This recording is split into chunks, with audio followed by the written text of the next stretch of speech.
Petesio.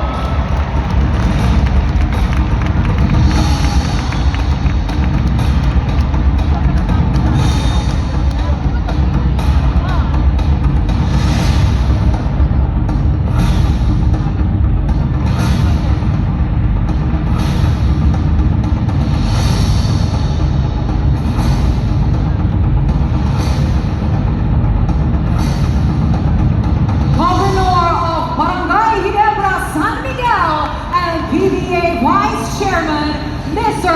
Francis Chua, together with singer-songwriter, actress, dancer, host, and television personality, Asia's Little Miss star, Julian San Jose.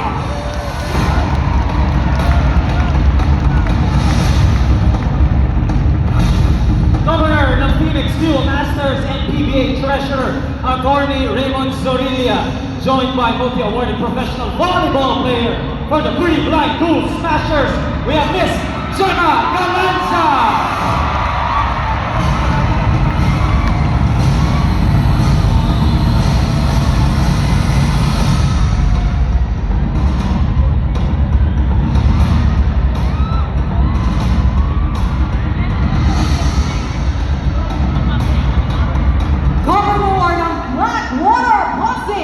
Mr. Cinnamon C, kasabay ang model, sought-after endorser, and the newly crowned Miss World Philippines 2024 from Baguio City, Christian Marie Rodriguez.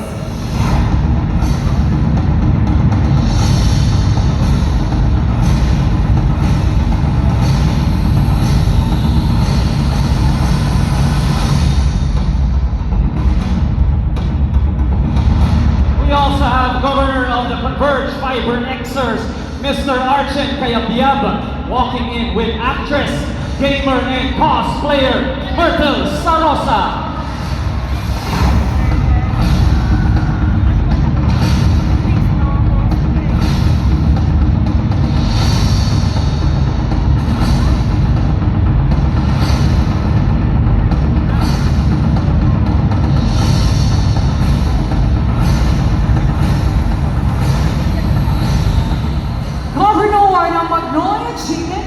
Hotshots, Mr. Rene Pardo, along with captivating actress and model, Riri Madrid.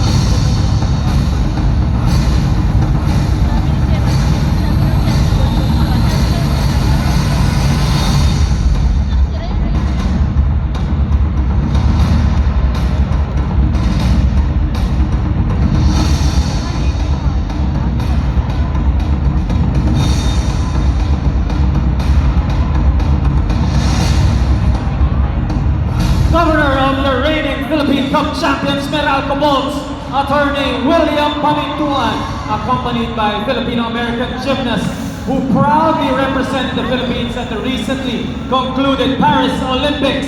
We have Alea Finnegan.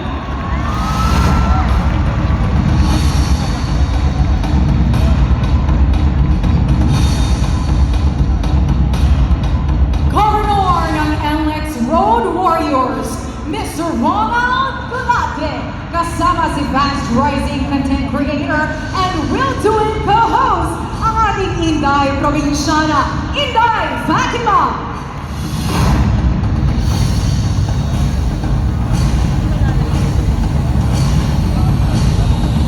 Siyempre, nandito rin ang ating Governor ng Northport, Batangier, Mr. Eric Arejola, joined by young actress and professional figure skater is also a member of the national figure skating team, Miss Charmaine Sky Chua.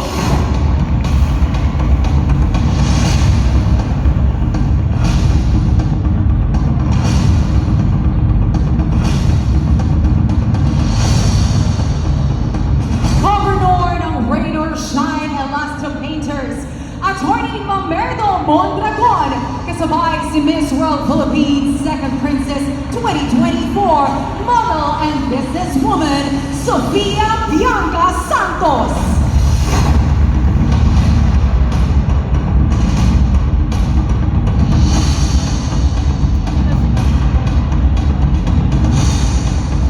Siyempre, nandito rin ang Governor ng San Miguel Beerman, Mr. Robert Noel. Makakasama niya ang National Karate Team member, two-time SEA Games gold medalist, and daughter of basketball legend Samboy Skywalker Lim. She is now making her strides in the field of data analytics. She is Jamie Lim.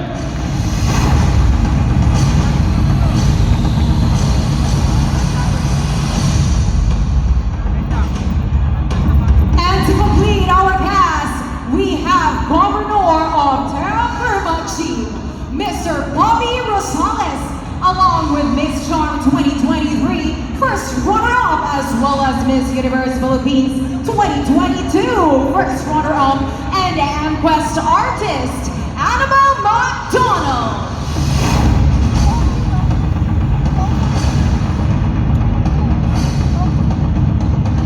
And may we have some words from our beloved PBA Commissioner, Sir Willie Marshall.